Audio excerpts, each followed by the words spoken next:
All right. Hello again, adventures, and welcome to the first exciting episode of D&Done, your guide to the one D&D playtest. If you're wondering where I got that god-awful name from, the hashtag that has been going around Twitter for the D&D one or one D&D playtest has been hashtag D&D1, which when read the way it's written turns into hashtag D&Done, and I found that hilarious. So that's what this is called. For anyone wondering what the hell one D&D is, at the most recent Wizards Presents thing, they announced that the new version of the D&D was coming out, and it wasn't a new edition. They're moving away from editions, and now it's just going to be called one D&D. But it's entirely backwards compatible with D&D 5th edition, so it's D&D 5.5. It's what it is. They tried the exact same thing with D&D Next, and how many people do you see using the words D&D Next? Nobody! Wizards of the Coast doesn't use D&D Next, and they came up with the name. So one D&D will be either advanced 5th edition or 5.5. I will guarantee it at this point.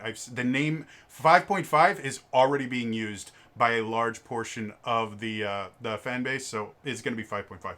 Anyway, what it is it's going to be a new kind of an update for 5th edition that's going to make some pretty significant changes, but still work technically the same way. Like advantage, disadvantage is still a thing. The numbers are going to be relatively similar. Like you can probably use stat blocks from 5th edition D&D and use them in one D&D. Like things are not going to change massively in that department, but the way that certain things work are, and that's what the one D&D playtest is going to be going over. The first set of playtest material came out on, I think, the 18th was when it was. I can't remember. It came out a little while ago, and people are already up in arms. And for people that have not read it, and for people that have read it and just don't understand it, there's a lot of confusion about exactly what one D&D is and what the new rules are going to be and things like that. And so D&Done is just going to be me going over the playtest material and talking about what it actually means for playing in a very similar manner to how D&D Deep Dive works. That's what this is going to be, but it's going to be on these playtest rules. And the first thing I have to tell you, if you stop watching this video, in a couple seconds here, this is what I want you to come away with. What is in this playtest packet is probably not going to make it to whatever this turns into. And the reason I say that, and the reason I'm so confident in saying that, is in the D&D Next playtest, the early version of it, there were no skills. Not only were there no skills, they intentionally decided to remove skills. And it was a selling point of D&D Next.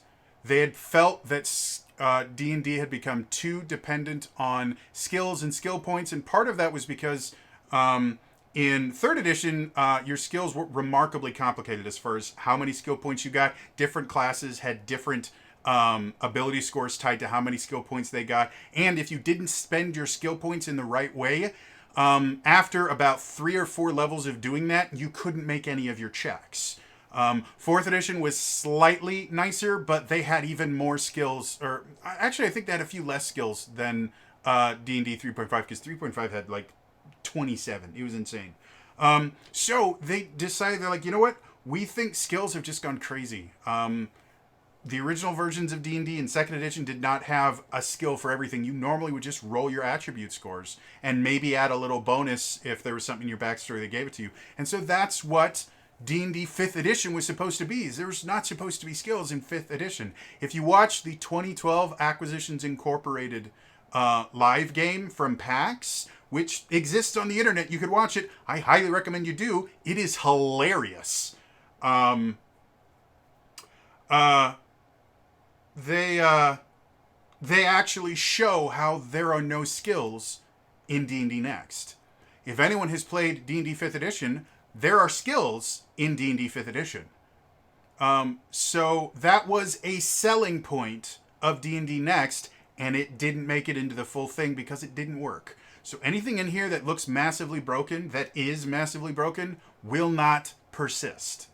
Okay, this is not going to destroy D&D 5th edition, though depending on the changes they made, there may be a large group of people that never kind of move into 5.5 and just use the base 5th edition version, because not only is 5th edition a really good, well-designed system, but there is so much third-party content for it that you really, Wizards of the Coast doesn't technically need to support it for people to be able to still get cool stuff. So, that being said, there are effectively 3 sections that I break down.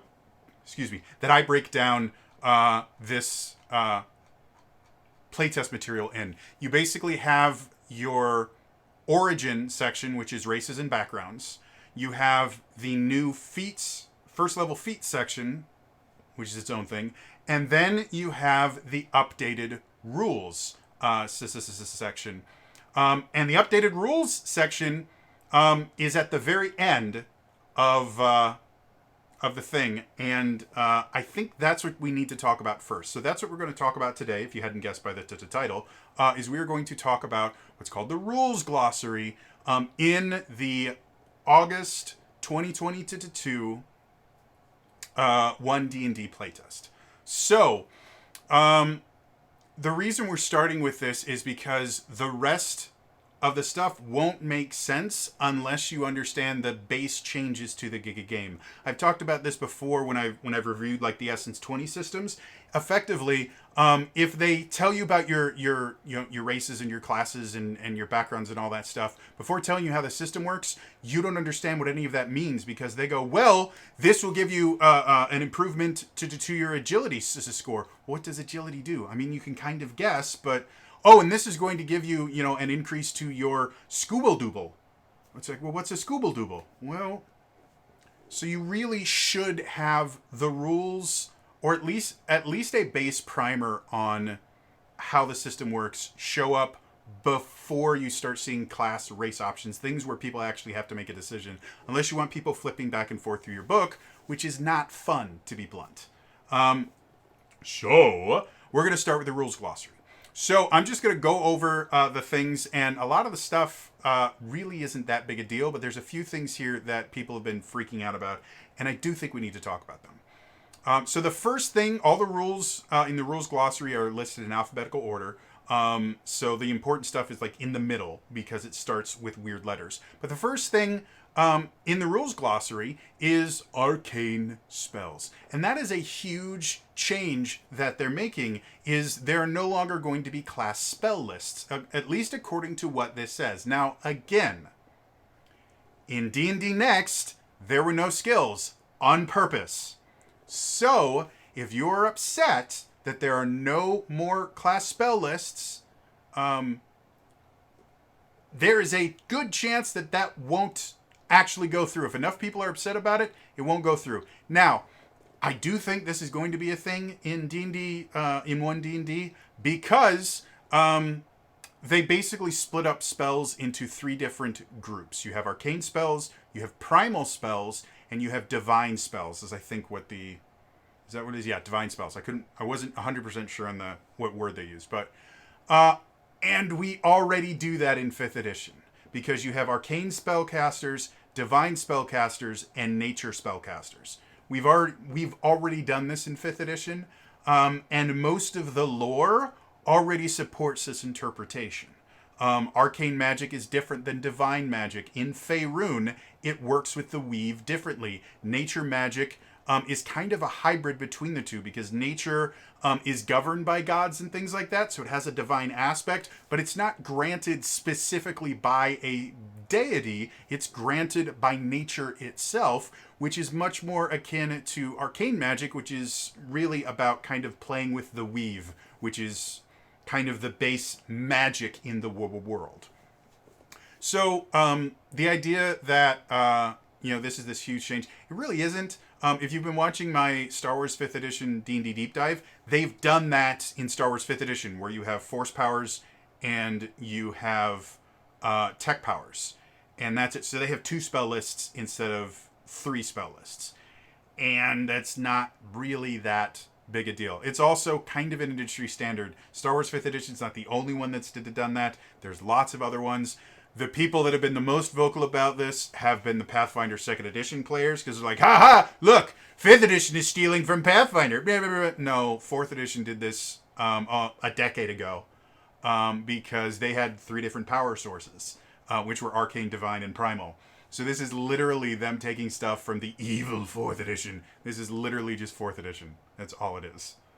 Yeah, and again, 4th Edition wasn't even the first people to do that. Role-playing games and stuff like that have been doing that since the late 90s. The idea of arcane nature, or in this case, primal is what they could call it, which again is the word that they used in 4th Edition. I wonder where they got the idea from. Again, a lot of people are starting to realize 4th Edition was actually a really good system, because 5th Edition stole a lot of stuff from it, and it's looking like 5.5 is going to steal even more, which is a good thing. I like 4th Edition. So that's what these is. And I mentioned in my Star Wars 5th Edition stuff, that does create different challenges for balancing. Because spell lists are one of the ways that you can balance a class. You know, the Artificer specifically has a very limited spell list because they already have a lot of other spell-like effects that they get built into their class. So if you gave an Artificer all the spells, access to all the spells that, let's say, a wizard gets to, well, an Artificer is, in general, just going to be able to do more stuff with the same spell list than a wizard is. The big difference being the Artificer is a half caster versus wizard full caster. So there are benefits in having class-based spell lists, because you can limit the spells and then give them really unique class abilities that can mimic spells, or can do kind of weird things that would interact poorly with certain spells, and you don't have to worry about those interactions. Without those limitations, balancing becomes significantly different. I'm not saying it's better or worse. It means you have to balance things differently. My favorite example is Warlocks. Their spell list is the most unique of the arcane spellcasters. There are a lot of spells that only Warlocks get. And that's because Warlocks are weird casters. They're not half casters, they're not full casters, they're not third casters. They're what are called pact casters. They have their own kind of spell casting because they're a weird class. And because of that, there are spells that only Warlocks get, because their spell casting works very, very differently. And so it works that way. In this new system, Warlocks are going to get access to any spells, which isn't that big a deal, but the spells that were specifically designed to give Warlocks cool things will effectively be available to any arcane casting class.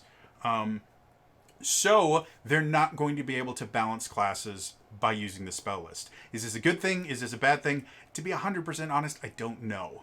That is the other thing that you have to understand about this, is there is so little here that there is no way that we can create a good idea about where they're going to go with this. And the next big thing we talk about will be a really kind of good explanation as to why we need to understand that this, all you can get from this is, that's interesting. I wonder where they go with that. So anyway, that's one of the big things, is no more class spell list. You have an arcane spell list. You have a divine spell list. You have a primal spell list. The next stuff, they talk about artisan tools. Basically, the different tools and the different kits and things like that, instead of having each one listed and they all have, different prices, effectively all artisan tools are now 15 gold a piece. All gaming sets are now a gold a piece. So it's basically, they've gotten rid of, okay, well, this is a deck of cards, and this is a dragon chest set, and they just went, just call it gaming sets. We're just going to call all gaming sets, and you can flavor it however you want, but we really don't need to list every single one of them, because it gets pedantic and boring and annoying. So now all artisan tools are exactly the same, and they cost 15 gold pieces.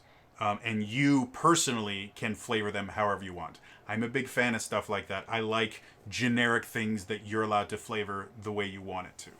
They talk about creature types. That's not changing. They just list the creature types. And then the next really big thing that has people freaking out, the D20 test.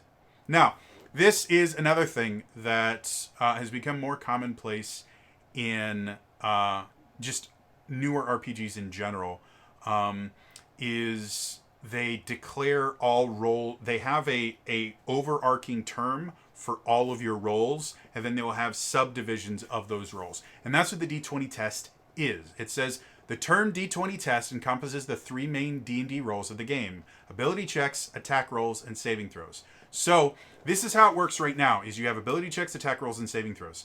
And if you want something to affect all three of those, you have to list ability checks, attack rolls, and saving throws, because there isn't an over-encompassing term for your roles. It's just there are ability checks, and ability checks are different than attack rolls. Then attack rolls are different than saving throws, and saving throws are different than ability checks, and they're all very different things. And so when you're looking at the things, like one of the things that used to get misunderstood a lot in early D&D 5th edition was the hex spell, because the hex spell allows you to hex an ability score, and it gives the creature disadvantage on ability checks with that. Well, hex is a combat spell. It's basically Hunter's Mark for warlocks, and it's a really, really important spell for warlocks, because every time you hit them with an attack, you take additional damage, and Eldritch Blast gives you multiple attacks. So Eldritch Blast and Hex work really, really well together. Very similar to how Hunter's Mark works with multi-attack for the Ranger. So people would use Hex, and they would go, haha, I'm gonna hex your dexterity, and then you're gonna have disadvantage on all your checks against my spells. Haha. Well, no, it doesn't work that way, because it only gave disadvantage on ability checks. And dexterity ability checks are things like sleight of hand, stealth, and acrobatics, which don't get a ton of use in combat. Stealth does if they're doing like a hide check or something like that. But most monsters don't generally tend to do hide checks in the middle of combat. It tends to be a player thing. So now they have a term that's just a D20 test is when you roll a D20, which is the foundational roll in Dungeons and Dragons, and has always been the foundational roll of Dungeons and Dragons. Everything is based on a D20. So now they have said, well, D20 tests are, when we say D20 test, we mean ability checks, attack rolls, and saving throws. Those are the three kinds of checks. Now, they do phrase it specifically, the three main D20 rolls of the game: ability checks, attack rolls, and saving throws. That does leave them wiggle room to say, well, we can make other kinds of checks in there. So there is some wiggle room, but as far as we can tell right now, the term D20 test means anytime you roll a D20. And it specifically says if something in the game affects D20 tests, it affects all three of those rolls. So they're specifically saying if we use the term D20 test, it means ability checks, attack rolls, saving throws. And then they go into more specifics, like the DM determines when a D20 test is warranted, and to be warranted, a D20 test must have a target number no less than 5 and no greater than 30. So if, and this is another thing that I think a lot of people glossed over. If you think that a check, the DC for it should be 35, there's no D20 test. A D20 test has to have a target between 5 and 30. So if they're doing something that seems impossible, so you're like, fine, make a check. We'll give you a 35. You'd have to get a nat 20 to be able to get it, but whatever. We'll talk about nat 20s in a second. I know. I can see you guys through the camera. I can see you. This does specifically say you can never have a target number higher than 30, which in D&D 5th edition, I can't remember off the top of my head, but I thought there was a 35, which basically meant impossible. So if that still is a thing, that does mean that there are certain tests that they are specifically stating here, you just don't have them roll for that test. If you think it is higher than 30, the DC should be higher than 30, then they don't get to roll for it. They don't get a chance. And that's really important because the next things that we're talking about.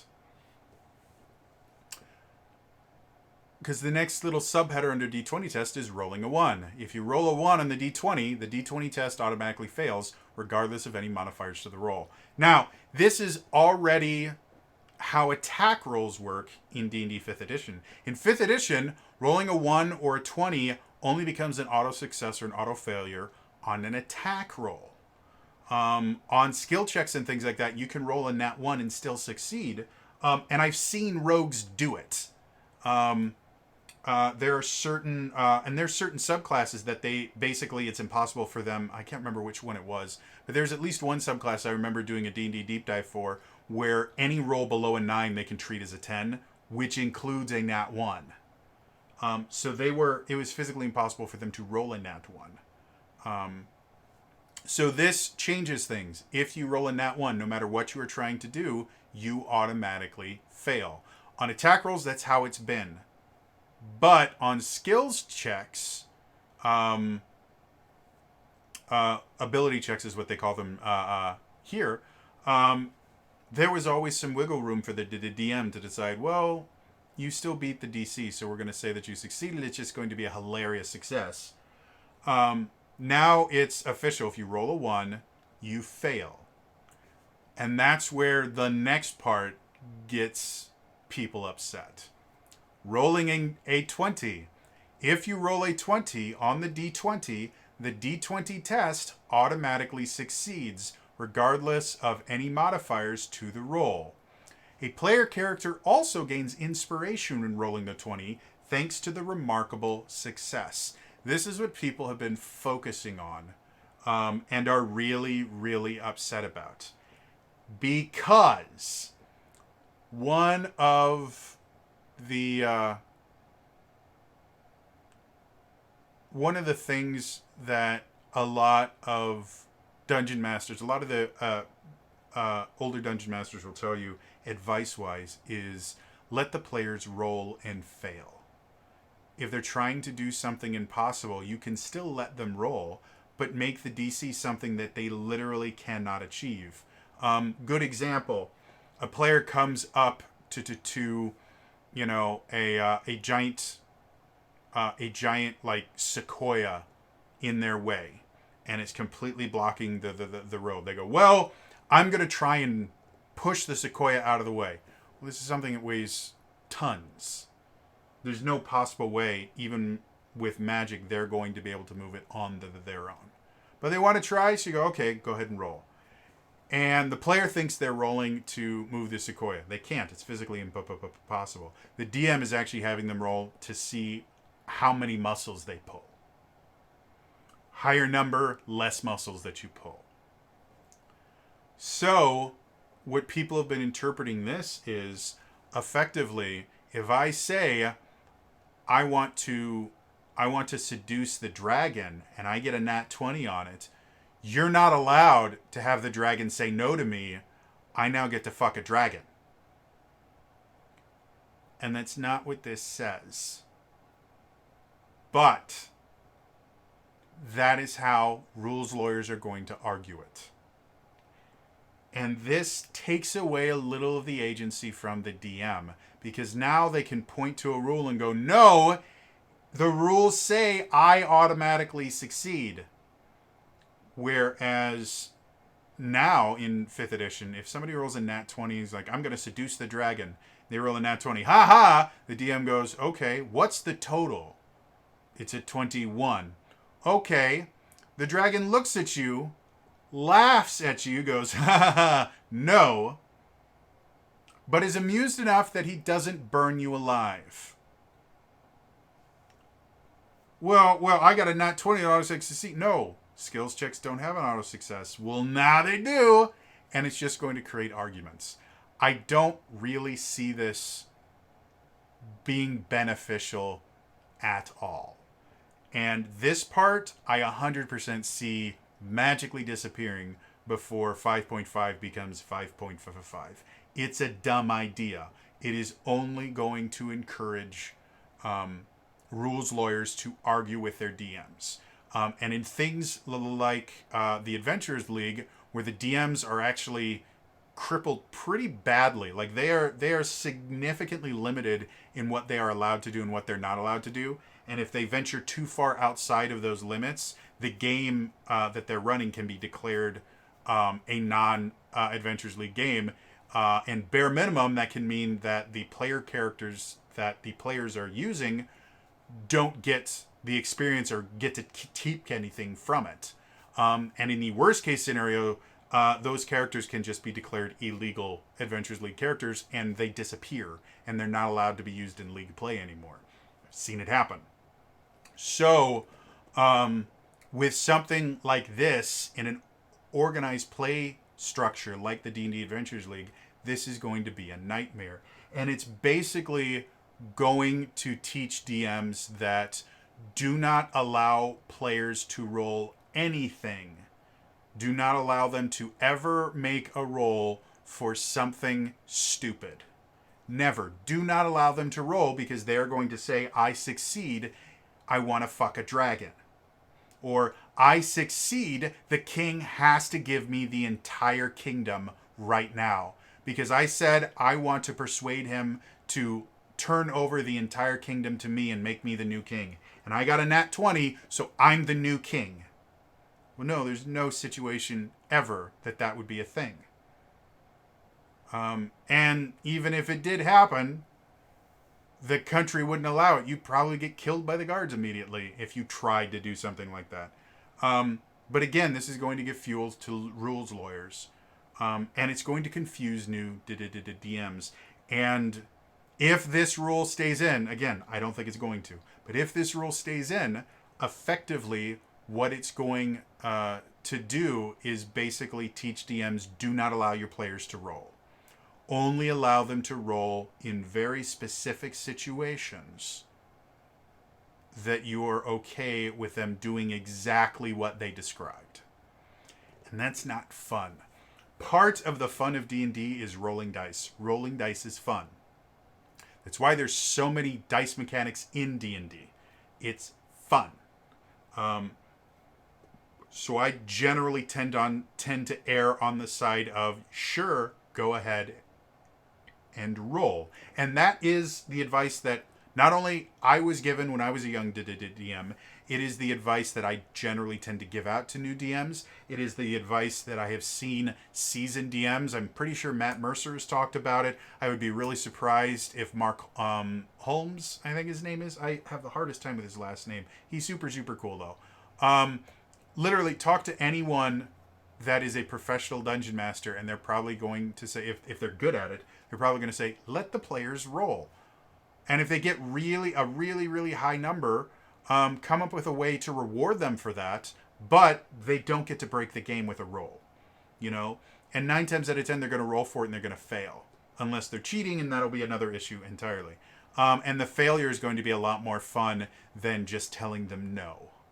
And it doesn't mean you don't need to punish them for rolling badly either. Rolling badly is the punishment. You don't need to create additional punishments for rolling badly. Let them roll and let the dice help you tell the story. That's the whole point of the dice. This is a bad idea. Underneath that basically says kind of what I've been talking about. Rolling a 20 doesn't bypass limitations on the test, such as range and line of sight. The 20 bypasses only bonuses and penalties to the roll. So effectively, rolling a 20 doesn't make it so, like, if you roll a 20 on an attack roll against a target that you can't see with a spell that requires line of sight, it doesn't mean it magically doesn't require line of sight anymore. You still have to have line of sight in order to make the roll in the first place.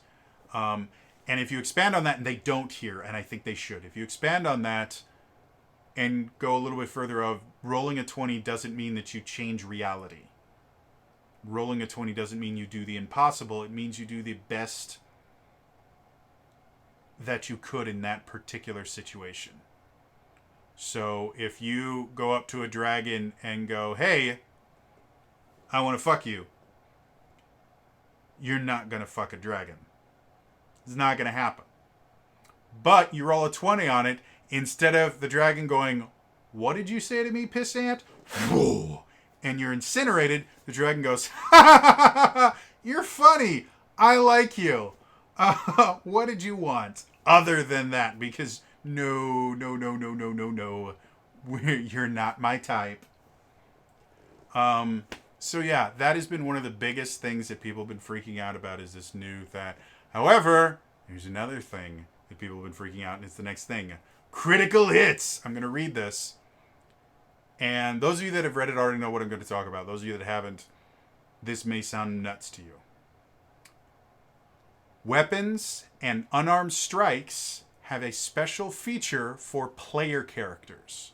Critical hits. If a player character rolls a 20 for an attack roll with a weapon or an unarmed strike, the attack is also a critical hit, which means it deals extra damage to the target. You roll the damage dice of the weapon or unarmed strike a second time and add the second roll as extra damage to the target. For example, a mace deals bludgeoning damage equal to 1d6 plus your strength modifier. If you score a critical hit with a mace, it instead deals 2d6 plus your strength modifier. If your weapon or unarmed strike has no damage dice, it deals no extra damage on a critical hit. So there's a lot to unpack here. First things first, let's talk about the obvious thing. Have a special key feature for player characters. This is the thing that's been going around. DMs can't crit. That's not true. What do you mean? It says that it's only for player characters. No. It says weapons and unarmed strike have a special feature for player characters, critical hits. Weapons and unarmed strike have a special feature. That special feature is critical hits. Nowhere in here does it say that special feature is exclusive to weapons and unarmed strikes. It simply says weapons and unarmed strikes have a special feature for player characters, critical hits. Critical hits is a special feature. That is not limited to player characters. However, only player characters' weapons and unarmed strikes get to use critical hits by default. So before people say, DMs can't crit, that's not clear from this. All we can say is that from what we can tell, critical hits are now going to be something special for player characters, and the default of 5.5 is critical hits only happen on weapons and unarmed strikes by player characters. Now that's another thing that's kind of interesting. Spells cannot critically hit. Class features cannot critically hit unless they happen to involve a weapon or an unarmed strike. And here's the real weird thing. So because of the way this is worded, and I think this is intentional, depending on how they word sneak attack and paladin smites, this might mean neither of those things crit anymore. Neither of those damages, like sneak attacks, you don't get to double the sneak attack damage. In 5th edition, that's how it works. All the damage of an attack that you get a critical hit on, all the damage dice you roll twice. So anytime a paladin rolls a nat 20, they will always throw on a smite if they have spell slots, because instead of doing like an extra 2d8 damage, it turns into 4d8 for a first level spell slot. That's a lot of damage, and it's guaranteed damage. That is more than any first level spell. And they get to choose it afterwards because you don't choose to smite until after you have hit the target. So they already know that they've rolled a nat 20. For rogues, anytime they get a nat 20 on a sneak attack, they get to double that, and they do crap tons of damage. With how this is worded, they have specifically stated you roll the damage dice of the weapon or unarmed strike. You don't roll the damage of the attack. You roll the damage dice of the weapon or unarmed strike a second time. So this theoretically could severely nerf paladins and uh,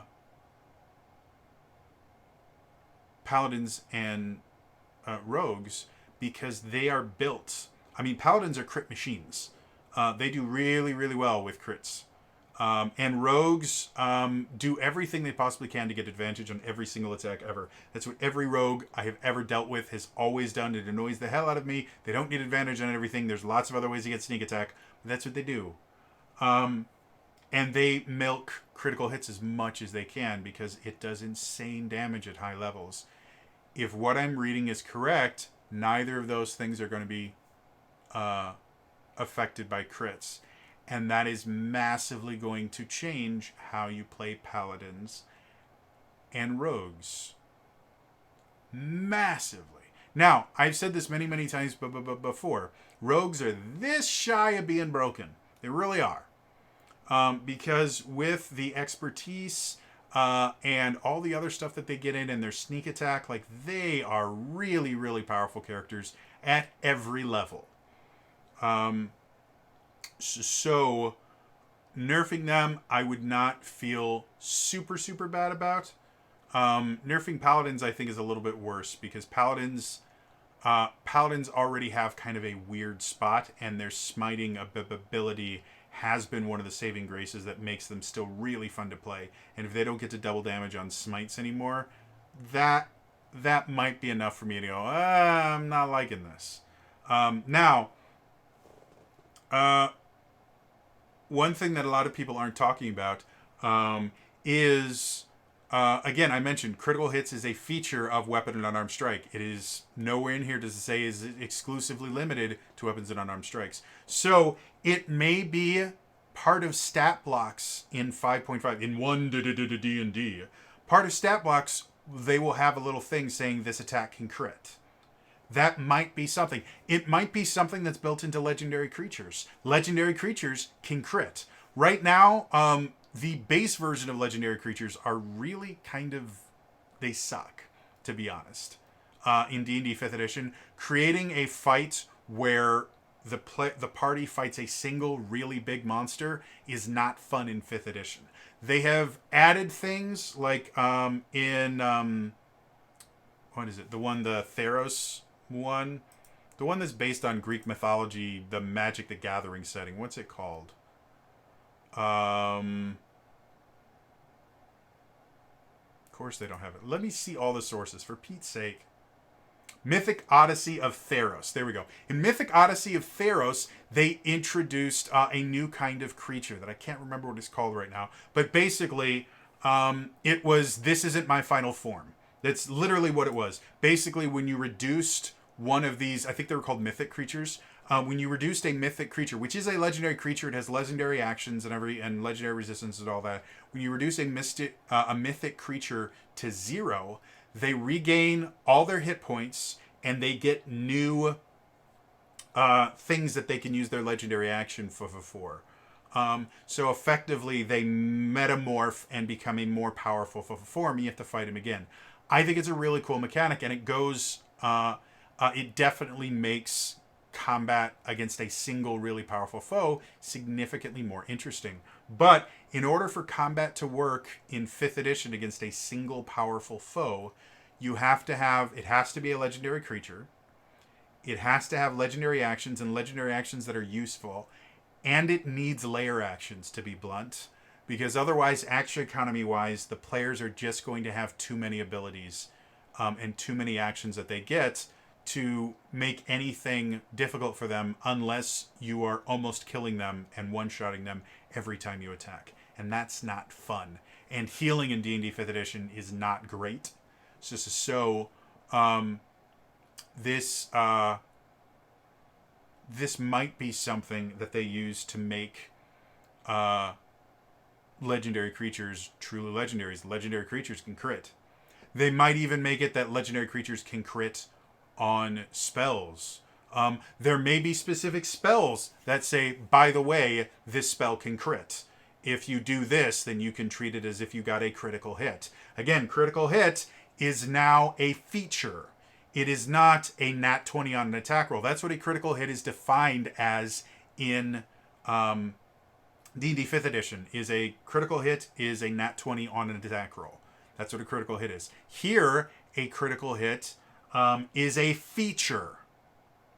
So there's a lot that they could do with it. Now, people may be 100% correct. They may just be taking away critting away from DMs. That may be the intention. I think it'd be a remarkably stupid idea to do that, and I don't think it would work with how D&D is played currently and how it has always been played. The dice should have things like, I know it sucks when a first level character insta-dies because of a crit from like an orc or something. Like, it's not fun, but so few people play level 1 characters other than like your first or second time playing. Generally after that, like I have not started a campaign at first level in I think 8 years at least, because my first campaign that I streamed, they started at level 1 and they were level 2 by the end of the first session. And I think they got to level 3 within a session or two after that, because running low level D&D is not fun, to be 100% honest. It's great for new players, but once you have people that know what they're doing, it's boring. It's really, really boring. It's like playing through the tutorial level of an RPG. It's just not fun. So yeah, it's theoretically possible that they're just trying to take away critical hits from the DMs. I don't think that's what they're doing, because I think that would be a really, really stupid thing to do. What I think is they want critical hits to be something that they have a little bit more control over, because it gives them the ability to balance things that they couldn't before. Letting something critically hit can be a balancing mechanic. Yes, it does less damage overall, but it can critical hit, so it can do burst damage. This could be a really, really useful tool for them to create some really interesting creatures. It may be that they put even more kind of emphases, like maybe if you're fighting a cloaker in darkness, its attacks can crit. You know, things like that. Like, there's so many different ways they can go, well, under this condition, you're allowed to crit on this attack. And that could be a really interesting thing. They may also make other things, like in some other editions, I think in Pathfinder, I'm not 100% certain on this. Someone that's actually familiar with Pathfinder more than I am. I know the base system kind of well, but I'm by no means an expert. I think if you roll high enough over a DC, you can crit without rolling a nat 20. Like, if you roll a 19, but you were like 20 over it, you still get a critical hit. And I've seen other systems that do that as well, where if you just roll high enough, it effectively, that's how Open Legend works. If you roll 10 over a defense, their version of critting is you get to add on basically a debuff. They don't call them that. They call them Banes in Open Legend. But it's a really fun system, because when you roll high, you feel really, really good. Because not only is your damage based on, you do as much damage over as you roll over whatever it was. So let's say you're making an attack roll and their defense is 18 and you roll a 30. Well, first things first, you're going to do 12 damage, which is a decent amount in Open Legend. They don't have massive hit point pools. And in addition to that, you get to put on a Bane. A Bane might be something like persistent damage, where they take damage at the beginning of every one of their turns, or you might blind them. You know, there's a lot of cool things, and it's limited by what ability you use to do it. So if you used your elemental skill, then it needs to be something that makes sense. Like if you shot a fireball at them, well, you could put on persistent damage. You can say that they caught on fire. So things like that. So like I said, I don't think this new rule for critical hits is nearly as bad as people think it is. I think they are intentionally making critical hits a little bit more special so that they can kind of dole them out where they want them to. Now, the thing with getting inspiration whenever you roll a nat 20, inspiration in D&D 5th edition, nobody uses it. and it sucks because it is a pretty cool system. But because I have played so many other systems now, D&D 5th edition is really stingy with rewarding players. And what I mean by that is, if you look at the Essence 20 system, the Essence 20 is my new kind of golden child for a little bit, because I think it's a really, really cool system. The Essence 20 system has so many different ways that you can reward a player right when they roll. What I mean by that is, Essence 20, the way that all their rolls work is you roll a d20 and then you roll a skill die. Your skill die is based on how many points you have in that skill. It starts as a coin flip and goes d4, d6, d8, blah, blah. So in Essence 20, if a player is describing a situation and they're getting creative about the roll that they want to make, you have a lot of different things that you can do. You have the snag and edge system, which is advantage, disadvantage. If you roll with a snag, you roll 2d20, take the lower. If you roll with edge, you roll 2d20, take the higher. Everybody's using advantage, disadvantage now. You also have the shift system, where basically you can say, well, because you have an advantage in the system, you can shift your roll up. That means the skill die, you shift it up. So if you normally would roll a d4, you can now roll a d6. And you can keep shifting it up, and you can shift it down as well. And they have a little table where if you get too far up, you can get an auto success or an auto crit if you get enough shifts. And the same is true about downshifts. You can get an auto fail or an auto fumble is what they call their critical failures. So they have that. Then you also have this thing called story points, which, again, varies between the systems. I think this is Essence 20. If it's not, I'm sure but Brian will correct me if he actually watches this. But they have this other thing that in other systems is called story points. I can't remember if that's something in Essence 20, if they call it something different. But it's another kind of shared pool for the players that they can use to improve their rolls or ignore snags and the things like that. And the DM gets his own pool of things like that. So there are 3 different ways that you can reward or punish a player based literally right on the roll that they're making right now. Okay, I want Bumblebee is going to go over and he's going to unsheath his sword, and he's actually going to spin around and attack him from the back as he's jumping at him. Okay, well, that's pretty cool. Spinning around, that's going to be kind of difficult, so I'm going to give you a snag on the roll. However, what you're doing, they're totally not going to be expecting that. So I'm going to give you a shift up of 1. Because I think that's really good. And because that's a really cool idea, I'm going to give you a story point as well. So even if you don't succeed in this, you're going to get something for doing something cool. 3 different ways you can modify what is happening at the table based on how creative your player is instantly. In D&D 5th edition, you have advantage, disadvantage, and you can give them DN inspiration, which they can only ever have 1 at a time. And that's it. And it just feels really limiting. And nobody uses inspiration. If you watch Critical Role at all, I cannot speak for the most recent campaign because I haven't been able to watch it. It's not that it's not an amazing show. It really is. My anxiety won't let me watch something for that long. Generally, after about an hour, my brain starts panicking. If I'm doing something for about an hour, maybe an hour and a half, my brain starts panicking. And I have to do something else. And in a show that's broadcast live like that, I can't just pause it and come back to it. Like, I have not watched a movie in one sitting in years now, because I have to stop it and do something else in the middle of the movie, or I will literally have a panic attack, and sometimes it turns into seizures. It's not fun. So I have no idea if Matt is using DM inspiration more in campaign 3. But in campaign 2, I watched through, I think, episode 100 before my anxiety started killing me. I don't remember him using it almost at all. Campaign 1, he didn't use it. He just flat out didn't use it almost ever.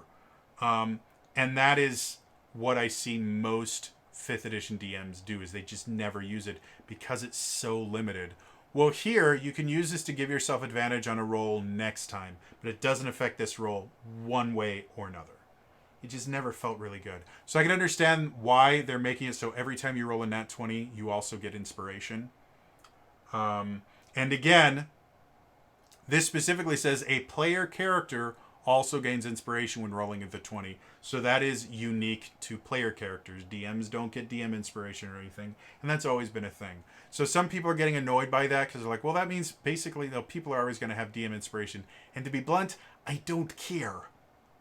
If people always want to have DM inspiration, go for it. I don't think it's that game breaking to have a single roll that you can add advantage to. Advantage is nice, don't get me wrong. And there are certain situations where advantage is very, very nice. But I don't think it's the big deal that people are making it out to be. So, yeah, that is one of the biggest issues that people have been having is the critical hits. DMs can't crit, and the auto successes on a nat 20 now. Again, for attack rolls, a nat 20 has always meant you hit no matter what their armor class is. If you have a minus 27 to your attack roll and you roll a nat 20, you hit regardless. So that's always been how it's been. They just don't like it that is now being applied to skills checks. Which 100% I agree with. I don't think that should be a thing, and I sincerely doubt that's going to make it to D&D 5.5, which is what this is going to be. Come on, let's be honest. Unless there's some severe limitations put on that. Like, they will have to put in. By the way, it doesn't mean that you can do impossible things. It just means if you're trying to do something that is legitimately possible, you'll succeed. So, moving on. We talk about divine spells, gaming sets, and then another thing that's kind of interesting is they change a couple conditions, actually add a new one. The 3 conditions that they talk about in here are the grappled condition, the incapacitated condition, and the slowed condition. And slowed is a brand new condition. So grappled. Grappled in 5th edition is kind of feels pointless. It isn't, but it feels pointless. But it is nowhere near as useful as it really should be. And all grappled in 5th edition is your speed is reduced to 0. That's all it does. There's nothing else that happens when you're grappled. There is an additional condition in 5th edition. Wow, they all rhyme. Called the restrained condition, and that's a mega grapple. Not only is your speed 0, but you also have disadvantage in all attack rolls you make. Attack rolls against you have advantage. Restrained is the real thing that you have to worry about. And most creatures, anytime you're grappled by them, you are also restrained. The only people that don't ever get to use the restrained condition are player characters. So restrained is almost exclusively a monster's condition that they invoke on the player characters, and no one has ever liked that. You couldn't build a grappler. So the new way that grappling works in D&D 5.5, or 1 D&D, while you're grappled, you experience the following effects. Speed 0. Your speed is 0 and can't change. Attacks affected. You have disadvantage on attack rolls against any target other than the grappler. Interesting. Movable. The grappler can drag or carry you, but the grappler suffers the slowed condition, we'll talk about that in a second, while moving. That's important. Unless you are tiny or 2 or more sizes smaller than the grappler. And then the final thing, escape. While grappled, you can make a dexterity or strength saving throw against the grapple's escape DC at the end of each of your turns, ending the condition on yourself on a success. The condition also ends if the grappler is incapacitated or if something moves you outside the grappler's range without using your speed. So, grappled now is a kind of a combination of grappled and restrained, and it actually makes it useful. We'll talk about unarmed strikes in a second here, in the fact that grappling can actually be done now. But we'll deal with that in a second. The other thing I want to point out in here is they talk about dex saves or strength saves. They have not mentioned skills anywhere in this playtest, which may mean that they just haven't figured out how many skills they're going to have. Or it may be that they're trying to bring back what they tried in D&D Next and failed at, which is skills aren't a thing anymore. Everything is based on your ability scores. Like I said, it didn't work in D&D Next. I sincerely doubt it's going to work here. But that may be what they're doing. I'm not 100% certain. But this does mean the grappled condition is actually useful. The other thing that's kind of interesting is the grappled condition can be used effectively as kind of what I call a pseudo-mark. In 4th edition, Defenders, which is one of the 4 subtypes of classes, like all classes fit into one of these subtypes. I think they were called roles.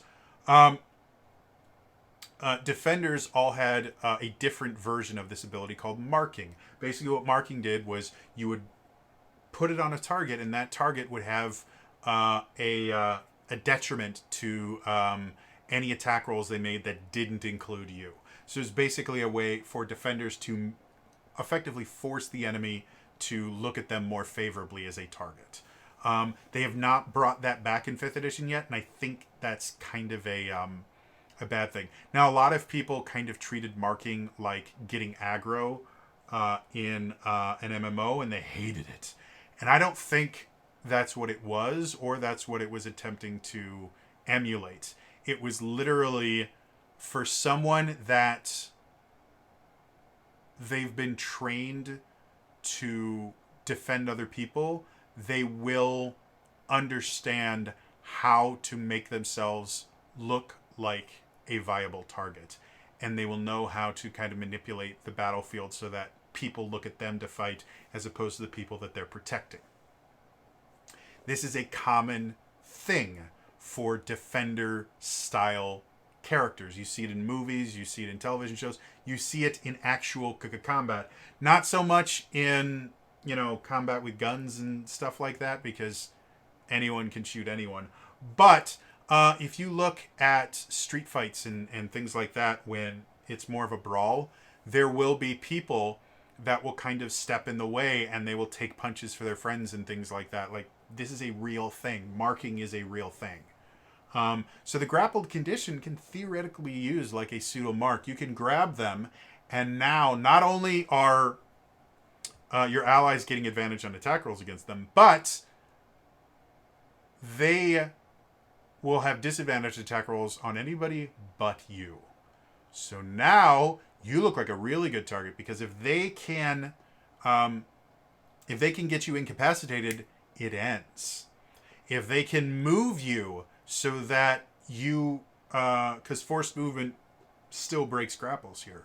If they can make it so you are outside of their grapple range, or they are outside of your grapple range. Like, there's a lot of different things that they can do to break this grapple. I really like that. I think that's really interesting, and it turns the grapple condition into something that's useful instead of something that players have to deal with but they never get to use. The next condition is the incapacitated condition. And while you're incapacitated, you experience the following effects. Inactive, you can't take attacks, actions, or reactions. No concentration, your concentration is broken. Speechless, you can't speak. Surprised, if you're incapacitated when you roll initiative, you have disadvantage on the roll. The only thing that's kind of different from 5th edition incapacitation is the surprised thing, where if you are asleep when something happens, you are incapacitated when you're asleep. And technically, if combat started while you were asleep, you're camping and you're the person on watch doesn't catch the enemy fast enough to wake you before initiative is rolled, you'd have disadvantage on your initiative roll. Now, I don't think in 5th edition currently, I don't think that's a thing, but it makes sense. So, and then the last one, I'm kind of jumping around just because we're talking about conditions. The last condition is the slowed condition. We talked about if you drag something that you're grappling while you are moving, you have the slowed condition. Only while you are moving. So it goes away as soon as you stop. So that's an important thing. The slowed condition. While you are slowed, you experience the following effects. Limited movement. You must spend 1 extra foot of movement for every foot you move using your speed. So you move at half speed. Attacks affected. Attack rolls against you have advantage. Dexterity saves effective. You have disadvantage on dexterity saving throws. So the slowed condition means attack rolls against you have advantage, and you have disadvantage on dex saves. It doesn't affect your attacks, but it affects attacks against you. That also means if you are ever hit with a slowed condition for any reason, the same thing happens. And I actually like this. I like having a new condition. I like how the condition works. I think it's interesting. So those are the quote-unquote new conditions in here. And some people are a little bit iffy on it. It's nowhere near as big a deal as the critical hits, but whatever. They have a section on inspiration we've already talked about. Inspiration works identically to how it does in 5th edition. No need to deal with that. Long rest they talk about. Again, nothing really has changed. They do specifically state interrupting the rest. If your long rest is interrupted by combat or by 1 hour of walking, casting spells, or similar activities, the rest confers no benefit and must be restarted. However, if the rest was at least 1 hour long before the interruption, the creature gains the benefit of a short rest. So I don't believe that's currently a rule in 5th edition. If it is, it's not one that I'm familiar with, where if your long rest is interrupted, which can happen, as long as it's an hour, you can still count it as a short rest. And I think that's useful. I don't know why it wasn't a thing in 5th edition if it isn't. Again, if it is, I just feel dumb. So yeah, that was the only real thing there.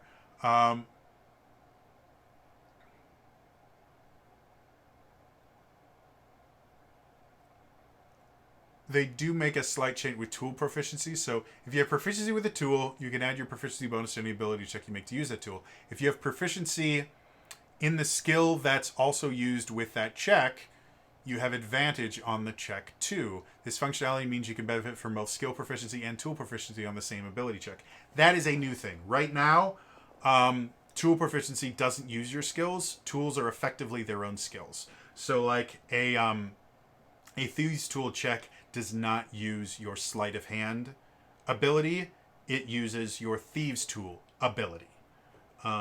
So now they're basically saying that tools are going to use skills. And they do specifically mention skill proficiency. So it seems like they are going to have skills in this, or else that would be kind of pointless. They have a section on Tremor Sense. I think they mentioned it in one of the feats.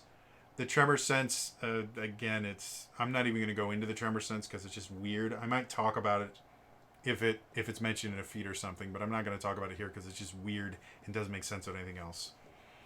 The final thing in here before we get to the spells lists, which we're not going to go over because they're just cantrips and level 1 spells, is Unarmed Strike.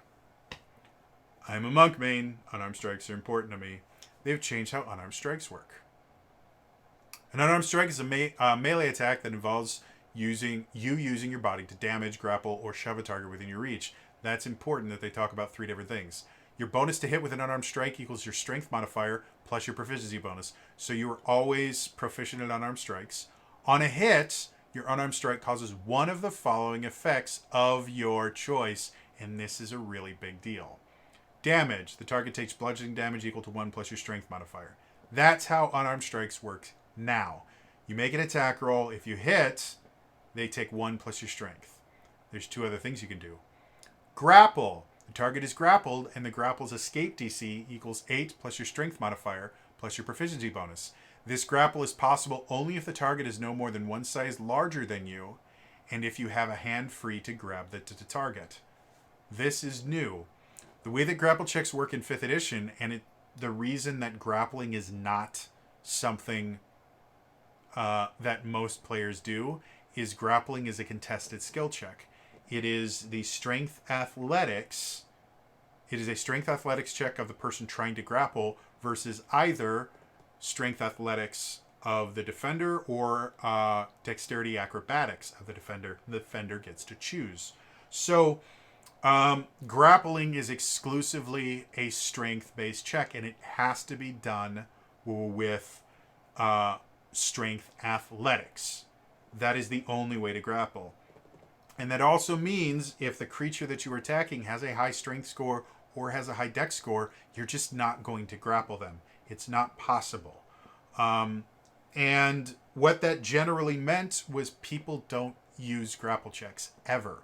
Grappling is just not really used. The grappler feat in the player's handbook is considered one of the most useless feats because it tries to turn grappling into something almost viable, and then it doesn't because the grappled condition is so useless. Again, all it is it's you reduce their speed to 0. which in certain situations can be useful, but you really have to understand the nitty-gritty of the rules to know how to take advantage of just reducing their speed to 0. Fun fact, if you can knock them prone and then grapple them, they cannot stand up because they have to have movement speed to stand up. So knocking someone prone and then grappling them in current 5th edition is an incredibly effective move, because while they're prone, all attack rolls they make have disadvantage, and melee attacks against them have advantage. It's a really useful little combo, but it's almost impossible to pull off in 5th edition. Now, grappling is not going to be based on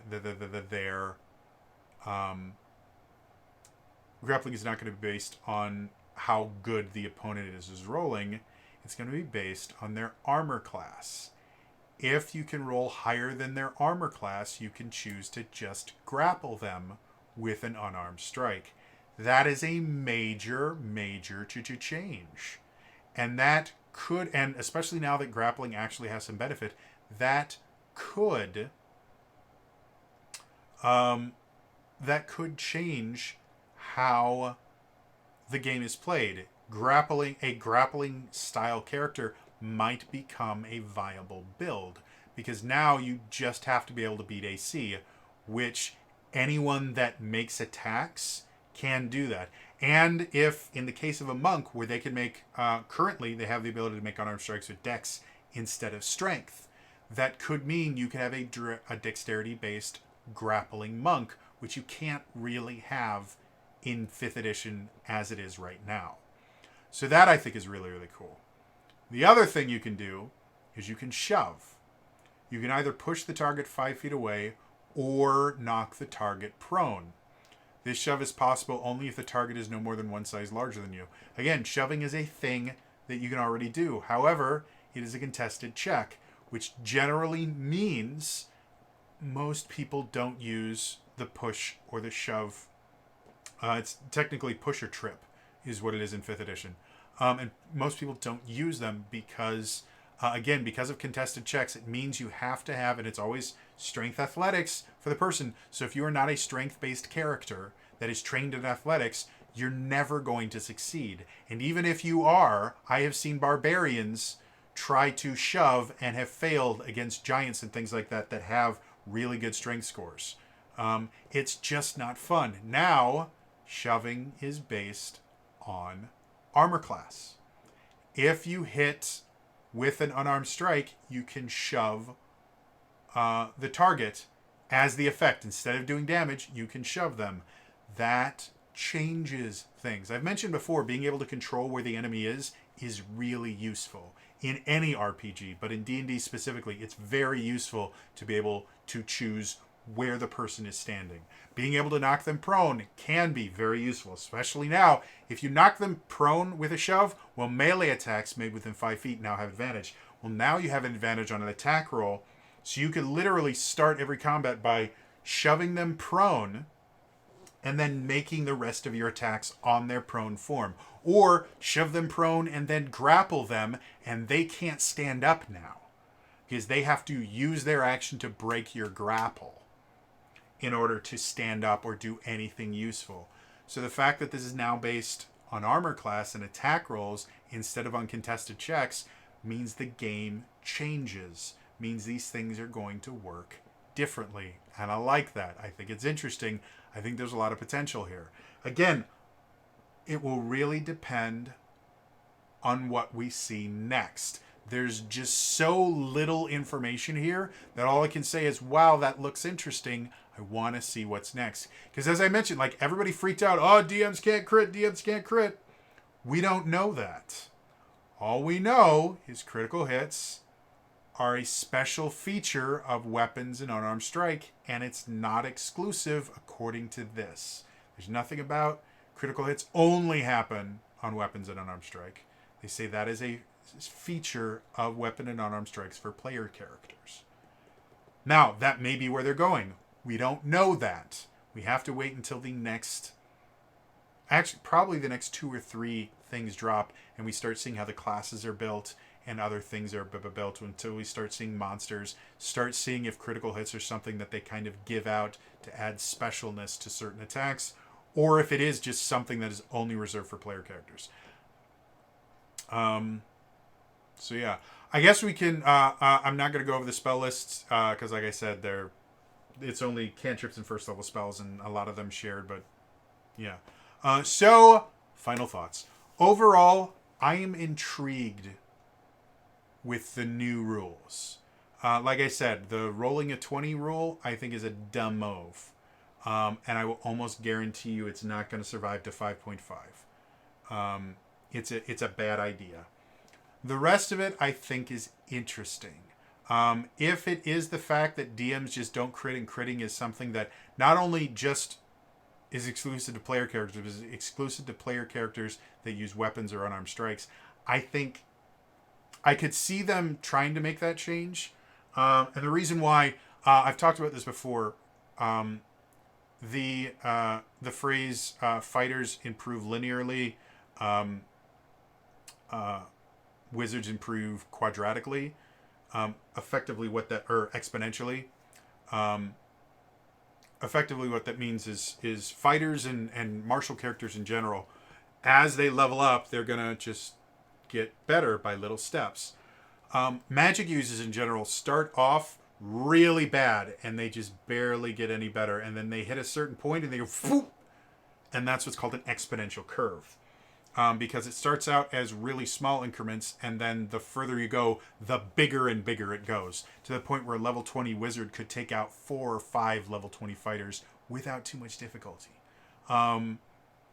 So they, for years and years and years and years and years, Wizards of the Coast is trying to fix the martial wizard problem. Where low-level fighters are always going to be more useful than low-level wizards, and high-level wizards are always going to be more useful than high-level fighters. 4th edition actually did it really, really well through their power system, and I liked that. 5th edition went back to previous models, and again, it's very, very broken. So it may be that they're making critical hits something that's exclusive effectively to martial classes, to make them be able to kind of keep pace with spellcasters.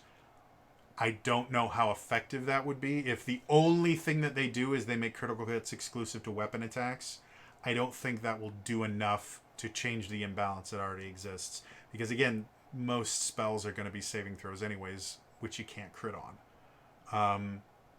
But if they combine critical hits with possibly special effects for criticals in martial classes, that may turn into something, and maybe expanded criticals for martial classes, that may turn into something really interesting, and that may help deal with that imbalance between high-level magic and high-level fighters. But then you also have to deal with the imbalance of low-level magic and low-level fighters, because right now, level fighters, a first-level fighter could take out like 4 first-level wizards without breaking a sweat. Like, you would just mow them down.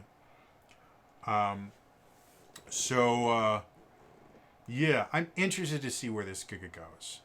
Like I said, I'm going to have other videos coming out about this. This first one, I'm going to have 3 videos on it. So we did this one first. The second video is going to talk about the new races and backgrounds, which they call the lineage system.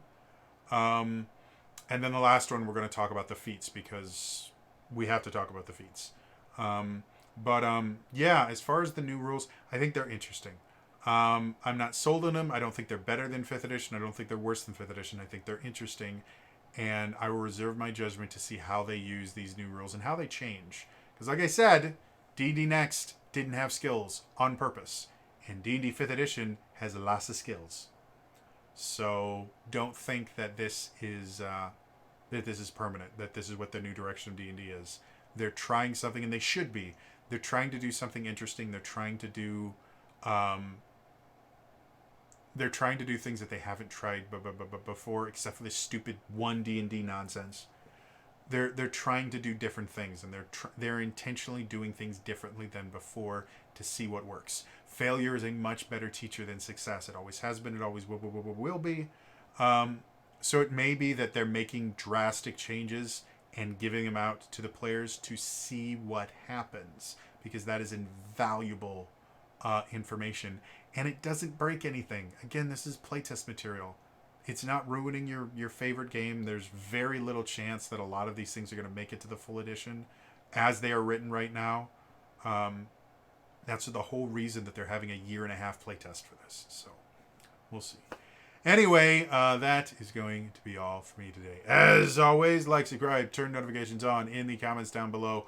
What are your thoughts on any of the things we talked about, but probably the one that most people want to hear about? What are your thoughts on the auto successes on Nat 20s and critical hits? Let me know in the comments down below. Otherwise, again, that's all for me today. I'll see you guys next time. All right? Bye-bye.